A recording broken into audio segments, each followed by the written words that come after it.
Une première chance, c'est une main tendue qui vous ouvre la porte et qui change le cours de votre destin. J'avais 33 ans à l'époque.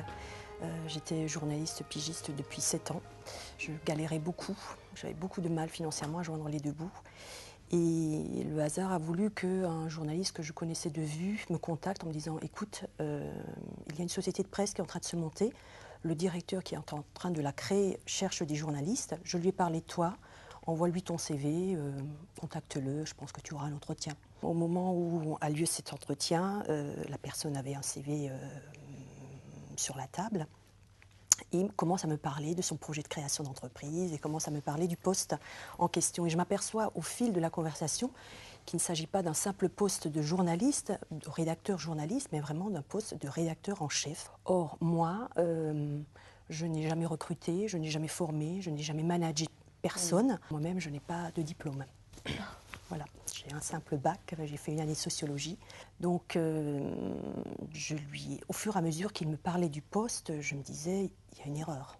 C'est pas possible. Il s'est trompé de candidate, il s'est trompé de CV. C'est certainement pas le CV qu'il a sous les yeux actuellement. C'est fou. Il y a un problème. Je lui ai dit, écoutez, mes compétences, enfin, d'après mon CV, je n'ai pas les compétences pour tenir ce genre de poste. Et c'est comme s'il n'avait pas entendu. Pour lui, c'était comme une évidence. Je ne sais pas comment l'expliquer, mais pour moi, ça ne l'était pas du tout. Et je me souviens, en sortant de l'entretien, j'avais les jambes qui tremblaient. Je me suis précipitée sur le premier banc que je trouvais parce que j'étais vraiment mal. Et encore une fois, ce sentiment de il s'est trompé, il va me rappeler. C'est pas possible, ça peut pas m'arriver, c'est pas moi. Le côté usurpatrice. Oui, totalement. On m'a effectivement rappelé après le week-end pour me dire bon, vous êtes toujours d'accord? Oui, bien sûr, oui.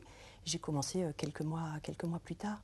Et alors, est-ce que vous redistribuez comme ça? Oui. Comment vous regardez les gens que vous recrutez? Quand je reçois des CV, moi je ne me focalise pas sur la rubrique formation du CV. Je vais immédiatement à la rubrique centre d'intérêt, enfin cette fameuse rubrique qui est toujours en bas des CV, alors qu'elle devrait être au-dessus d'après moi. Et d'ailleurs là, il y a quelques mois, j'ai recruté une jeune fille pour un poste soi-disant de journaliste, et finalement elle n'a fait aucune école de journalisme. Et par contre, elle avait un talent personnel, c'était le dessin. Voilà, donc et je sais qu'elle est très contente et ravie que je lui ai également donné cette chance.